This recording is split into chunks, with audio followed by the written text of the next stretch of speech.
لوگوں میں اس قدر گمراہیاں بڑھ گئی کہ جو خانہ کعبہ جس کو بیت اللہ کہتے ہیں جو خاص اللہ کی عبادت کے لیے بنایا گیا تھا، اس خانہ کعبہ میں لوگوں نے بت رکھ دیا تھا، گویا کہ وہ خانہ کعبہ پوری طریقے سے صنم خانے میں تبدیل ہو گیا تھا، اور وہاں کے لوگ اب ان بتوں کی پوجا کرنے لگے تھے۔ یعنی گمراہیاں بالکل عروج پر تھی، جہالت میں مبتلا تھے لوگ، اور پھر اس گمراہی سے نکالنے کے لیے آپ کو معلوم ہی ہے کہ اللہ تعالیٰ نے اپنے آخری رسول حضرت محمد صلی اللہ علیہ وسلم کو وہاں پر بھیجا۔ حضرت محمد صلی اللہ علیہ وسلم نے بڑی مشکلات کا سامنا کیا، طرح طرح کے دکھ جھیلے، ان کو بہت ستایا گیا، مارا گیا، پیٹا گیا، جلا وطن کیا گیا، گھر سے نکلنے پر مجبور ہوئے، ہجرت کرنے پر مجبور ہوئے۔ بہرحال سن 8 ہجری میں مکمل طور سے جب مکہ فتح ہوا تو دوبارہ اللہ کی عبادت کے لیے خانہ کعبہ کو اسلام کا مرکز قرار دیا گیا۔ حج کہتے ہیں کچھ مقررہ دنوں میں خانہ کعبہ کی زیارت کرنا اور عرفات کے میدان میں کچھ عبادتیں کرنا۔ عرفات کہتے ہیں کہ وہ جگہ جہاں حاجی 9 ذی الحجہ کو نماز عصر کے بعد سے غروب آفتاب تک قیام کرتے ہیں، ٹھہرتے ہیں، رکتے ہیں۔ حج جو ہے اسلام کی بڑی اہم عبادت ہے۔ اسلام کے 5 بنیادی ارکان میں سے سب سے پہلے توحید ہے، دوسرے نمبر پر نماز، تیسرے پہ روزہ، چوتھے پہ زکوٰۃ اور 5ویں پہ حج ہے۔ نماز اور روزہ یہ تو جسمانی عبادت ہے، زکوٰۃ مالی عبادت ہے، یعنی جو صاحب نصاب ہیں انہی پر زکوٰۃ فرض ہے، لیکن حج جسمانی بھی ہے اور مالی عبادت بھی ہے۔ حج یہ مالدار، عاقل، بالغ، تندرست مسلمانوں پر عمر بھر میں صرف 1 مرتبہ فرض ہے، اور آگے کچھ شرائط اور ہیں کہ اتنا پیسہ ہو، یعنی ضرورت سے زیادہ ہو، خرچ سے زیادہ ہو، یعنی کہ آرام سے گھر کا پورا خرچ چل رہا ہے، جو ذمہ داریاں عائد ہوتی ہیں اس ذمہ داری کو بخوبی پورا کر لیتے ہیں، اور حج جا رہے ہیں حج کرنے کے لیے تو راستہ محفوظ ہے۔ راستے کا محفوظ ہونا بھی شرط میں سے ہے کہ جس راستے سے جا رہے ہیں وہ راستہ محفوظ ہو، اور اس بات کی امید ہو کہ جس راستے سے جا رہے ہیں وہاں سے محفوظ ہو کر واپس آ جائیں گے، حفاظت اور سلامتی کے ساتھ اپنے گھر آ جائیں گے، اور گھر کے لیے، بیوی بچوں کے لیے اتنا خرچہ موجود ہو کہ جب تک آپ کی واپسی ہو انہیں کسی طریقے کے تنگی کا سامنا نہ کرنا پڑے، فاقے کی نوبت نہ آئے، مشکلات کا سامنا نہ کرنا پڑے۔ یہ حج کی شرائط میں سے ہے، یعنی اتنا سب کچھ ہے، ہر طریقے سے خوشحالی ہے، تو حج زندگی میں ایک بار فرض ہے۔ عورت کے لیے ایک شرط اور بھی ہے کہ اس کے ساتھ سفر میں کوئی محرم بھی ہو۔ محرم کہتے ہیں جس کے ساتھ نکاح جائز نہیں، جیسے باپ، بیٹا، بھائی یا شوہر اس کے نکاح میں تو ہے ہی آلریڈی، ہے نا، لیکن باپ کے ساتھ نکاح جائز نہیں، بیٹے کے ساتھ نہیں، بھائی کے ساتھ نہیں، اور شوہر کے ساتھ آلریڈی آپ اس کے نکاح ہی میں ہیں تو وہ بھی محرم ہی ہے۔ حج کب فرض ہوا؟ آئیے دیکھتے ہیں۔ جب کہ نبی صلی اللہ علیہ وسلم ہجرت کر کے مدینہ منورہ تشریف لے آئے اور مسلمانوں نے ذرا اطمینان کا سانس لیا تو سن 6 ہجری میں اللہ تعالیٰ نے حکم بھیجا کہ اللہ کو خوش کرنے کے لیے حج اور عمرہ کرو، مگر اس سال مکی کے کافروں نے آپ صلی اللہ علیہ وسلم کو حج نہیں کرنے دیا۔ آپ صلی اللہ علیہ وسلم یوں ہی واپس آ گئے۔ 10 ہجری میں آپ صلی اللہ علیہ وسلم کئی ہزار صحابہ رضی اللہ عنہم کے ساتھ مدینہ منورہ سے حج کے لیے مکہ تشریف لے آئے، اور 1 لاکھ سے زیادہ مسلمانوں کے ساتھ آپ صلی اللہ علیہ وسلم نے حج ادا فرمایا۔ اللہ کے رسول صلی اللہ علیہ وسلم نے اپنی پوری زندگی میں صرف 1 ہی مرتبہ حج کیا، اور وہ سن 10 ہجری میں۔ حج کی فرضیت کا اعلان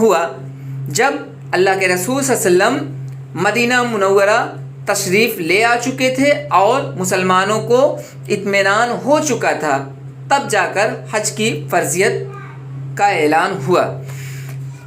حج کی فضیلت دیکھتے ہیں۔ اسلام میں حج کی بڑی فضیلت ہے۔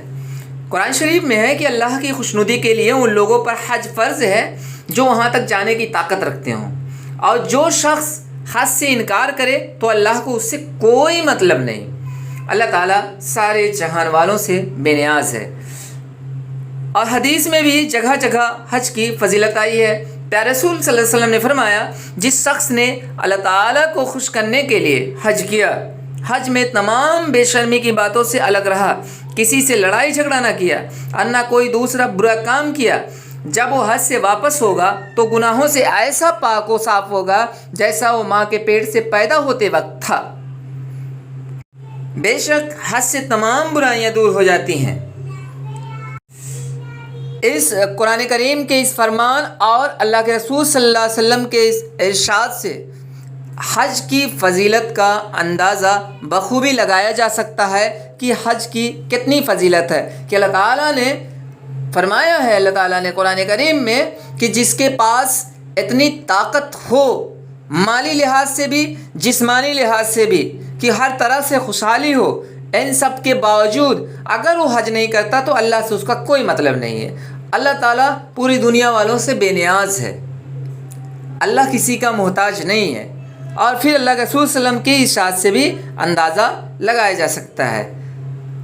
حج کرنے سے تمام برائیاں دور ہو جاتی ہیں اگر نیک نیتی اور خلوص کے ساتھ خالص اللہ کی خوشنودی کے لیے حج کیا گیا ہو تو واقعی میں حج سے تمام برائیاں دور ہو جاتی ہیں، مگر اس حال میں کہ جب کہ حج کرنے والے کی غرض صرف اللہ کو خوش کرنا ہو، لوگوں کو دکھانا، نام پیدا کرنا، نام و نمود کے لیے نہیں، بریانی کھانے کے لیے نہیں، دکھاوا کے لیے نہیں۔ ارے بھائی صاحب، بڑے ہیں نیتا جی حج کرنے کے لیے جا رہے ہیں، یہ حج قبول نہیں ہوگا۔ دکھاوا والا، ریاکاری والا، مکاری والا، عیاری والا، یہ حج اللہ کو قبول نہیں ہوگا۔ بڑی بڑی دعوتیں ہوتی ہیں، دعوتوں میں بڑا اہتمام ہوتا ہے، بڑے بڑے عمرہ اور روسا ہوتے ہیں، بڑے بڑے لوگ ہوتے ہیں، یہ والا حج نہیں۔ پاک صاف پیسہ ہو، حلال کمائی کا ہو، حلال کمائی سے کیا گیا جو حج ہے وہ قابل قبول ہے۔ دکھاوا والا نہیں کہ دنیا کیا کہے گی، ارے حج ہی نہیں کیے، نہیں، ٹھیک ہے۔ جہاد اسلام میں افضل عبادت ہے، جہاد کو اسلام میں افضل عبادت کہا ہے۔ جہاد کہتے ہیں اللہ کی راہ میں نکلنا۔ جہاد کو اسلام میں افضل عبادت بتایا گیا ہے۔ اس سے بڑی اور نیکی کیا ہوگی کہ اللہ کے رسول صلی اللہ علیہ وسلم نے ایک مرتبہ فرمایا کہ عورتوں کے لیے جہاد حج ہی ہے۔ اس سے بڑی اور نیکی کیا ہوگی کہ عورتوں کے لیے حج جہاد ہے۔ سوچیے، آپ صلی اللہ علیہ وسلم نے یہ بھی فرمایا، اگر کسی شخص کے پاس راستے کا خرچ بھی ہو اور سواری بھی ہو اور پھر وہ حج نہ کرے تو اس کے حج کیے بغیر مر جانے اور یہودی یا نصرانی ہو کر مر جانے میں کوئی فرق نہیں ہے۔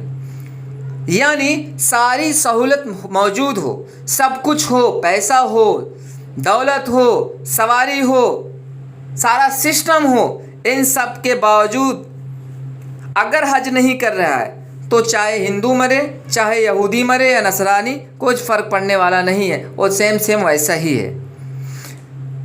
حج کا بدلہ جنت ہے۔ اللہ کے رسول صلی اللہ علیہ وسلم نے حج کا بدلہ جنت بتایا، بڑا ثواب ہے۔ حج اور عمرہ کرنے والے اللہ کے مہمان ہیں، یہ خود اللہ کے رسول صلی اللہ علیہ وسلم کا فرمان ہے، ارشاد ہے۔ اللہ کے رسول صلی اللہ علیہ وسلم نے فرمایا ہے، اگر وہ دعا کریں تو اللہ تعالیٰ ان کی دعا قبول فرماتا ہے، اگر وہ مغفرت چاہیں تو اللہ تعالیٰ ان کی مغفرت فرماتا ہے۔ پیارے رسول صلی اللہ علیہ وسلم کے بعد صحابہ کرام بھی حج کا بڑا اہتمام کرتے تھے۔ خلفائے راشدین بھی اپنے اپنے زمانوں میں بڑے اہتمام سے حج فرماتے تھے۔ دور دور سے مسلمان حاکموں کو بلا کر حالات معلوم کرتے اور مشورے دیتے تھے کہ کوئی بہت ضروری حکم دینا ہوتا تو حج کے عام مجمع میں اعلان فرماتے تاکہ اسلامی سلطنت کے ایک ایک گوشے میں وہ حکم پہنچ جائے۔ حضرت عمر رضی اللہ عنہ نے ایک مرتبہ فرمایا، جو لوگ قدرت رکھتے ہوئے حج نہیں کرتے میں ان کے خلاف جہاد کروں گا۔ سوچئے، حج کی فضیلت کا اندازہ بخوبی لگایا جا سکتا ہے کہ حضرت عمر رضی اللہ عنہ فرما رہے ہیں کہ جو لوگ طاقت رکھتے ہوئے حج نہیں کرتے ہیں ان کے خلاف جہاد کروں گا. اور حضرت ابو سعید رضی اللہ عنہ فرماتے ہیں قیامت اس وقت آئے گی جب لوگ خانہ کعبہ کا حج کرنا چھوڑ دیں. یعنی خانہ کعبہ کا حج کرنا جس دن لوگ چھوڑ دیں گے قیامت آ جائے گی، قیامت کا وقت قریب ہو جائے گا. تو حج کی فضیلت کا ان ساری باتوں سے بخوبی اندازہ لگایا جا سکتا ہے کہ حج کا کتنا بڑا ثواب ہے، حج کی اسلام میں کتنی بڑی اہمیت ہے، کتنی بڑی فضیلت ہے. اب آئیے حج کی اصطلاحیں سمجھ لیتے ہیں. حج کی 10 اصطلاحیں. نمبر 1 احرام. احرام کہتے ہیں وہ لباس جو حج کی نیت جب حج کا ارادہ کرتے ہیں حج کے لیے پہنتے ہیں. یعنی حج کرنے کے لیے جو خاص قسم کا لباس ہوتا ہے اس کو احرام کہتے ہیں. حج کی اس احرام کے پہن کر حج کی نیت کرتے ہیں اور حج کی دعا پڑھتے ہیں. نمبر 2 میقات. یعنی وہ احرام جو ہو لباس وہ مقام جہاں پہنچ کر حج کرنے والے احرام باندھتے ہیں، جہاں وہ خاص لباس باندھتے ہیں اس کو میقات کہتے ہیں. نمبر 3 تلبیہ. احرام باندھنے کے بعد سے حج ختم ہونے تک اٹھتے بیٹھتے اور حج کے ارکان ادا کرتے وقت جو دعا پڑھتے ہیں اس کو تلبیہ کہتے ہیں. تلبیہ لبیک اللہم لبیک لا شریک لک لبیک ان الحمد والنعمت لک والملک لا شریک لک، اسے تلبیہ کہتے ہیں. نمبر 4 تحلیل. لا الہ الا اللہ محمد رسول اللہ پڑھنا، تحلیل. نمبر 5 طواف. خانہ کعبہ کے گرد چکر لگانا. یعنی خانہ کعبہ جو ہے جو وہ گھر ہے بیت اللہ اس کے چاروں طرف گھومنا، چکر لگانا. نمبر 6 وقوف. عرفات اور مزدلفہ میں کچھ دیر ٹھہرنا. عرفات میں نے بتایا وہ جگہ جہاں حاجی 9 ذی الحجہ کو نماز عصر کے بعد سے غروب آفتاب تک قیام کرتے ہیں، اور مزدلفہ مینا اور عرفات کے درمیان متبرک مقام ہے جہاں حاجی مغرب اور عشاء کی نمازیں عشاء کے وقت ایک اذان اور ایک تکبیر کے ساتھ ادا کرتے ہیں. نمبر 7 رمی. رمی کہتے ہیں پھینکنا. جمرہ کے پاس کنکریاں مارنے کو رمی کہتے ہیں، مارنا، پھینکنا. یعنی شیطان کو جو کنکریاں مارتے ہیں نا اس کو رمی کہتے ہیں. نمبر 8 تحلیق. بال مڈوانا. یعنی حج کے جب سارے فرائض ادا ہو جائیں تو آخر میں بال مڈواتے ہیں. نمبر 9 تقصیر. بال کٹوانا یا چھوٹے کرانا. کچھ لوگ بال چھوٹا کراتے ہیں یا کٹواتے ہیں. عمرہ. نمبر 10 عمرہ. یہ بھی حج کی آخری اصطلاح ہے عمرہ. احرام باندھ کر کعبے کا طواف کرنا اور صفا و مروہ کے درمیان دوڑنا. حج کے دنوں کے علاوہ بھی عمرہ کر سکتے ہیں. یعنی صرف حج کے ہی ایام میں نہیں بلکہ باقی دنوں میں عمرہ کر سکتے ہیں. حج کے تو کچھ خصوصی ایام ہیں، کچھ تاریخیں ہیں، ان تاریخوں میں حج کرتے ہیں، لیکن عمرہ کی کوئی خاص تاریخ نہیں ہے. کبھی بھی کسی بھی دن کسی بھی وقت کر سکتے ہیں. اب آئیے حج کی قسمیں دیکھتے ہیں. حج کی 3 قسمیں ہیں. نمبر 1 افراد. نمبر 2 قران. نمبر 3 تمتع. افراد کہتے ہیں وہ حج جس میں احرام باندھتے وقت صرف حج کا ارادہ کیا گیا ہو. ایسا حج کرنے والا مفرد کہلاتا ہے. یعنی جس وقت احرام باندھتے ہیں اس وقت نیت صرف حج کی ہو، عمرے کی نہ ہو. یعنی یہ نیت ہو کہ حج کرنے کے لیے جا رہے ہیں. تو ایسا حاجی، ایسا حج کرنے والا مفرد کہلاتا ہے. اور قران اس طریقے حج کو کہتے ہیں کہ جس میں جب احرام باندھتے ہیں اس وقت حج اور عمرہ دونوں کی نیت ہو. یعنی یہ نیت ہوتی ہے کہ پہلے عمرہ کر لیں گے پھر حج کر لیں گے، یا پہلے حج کر لیں گے پھر عمرہ کر لیں گے. تو ایسا حج کرنے والا قارن کہلاتا ہے.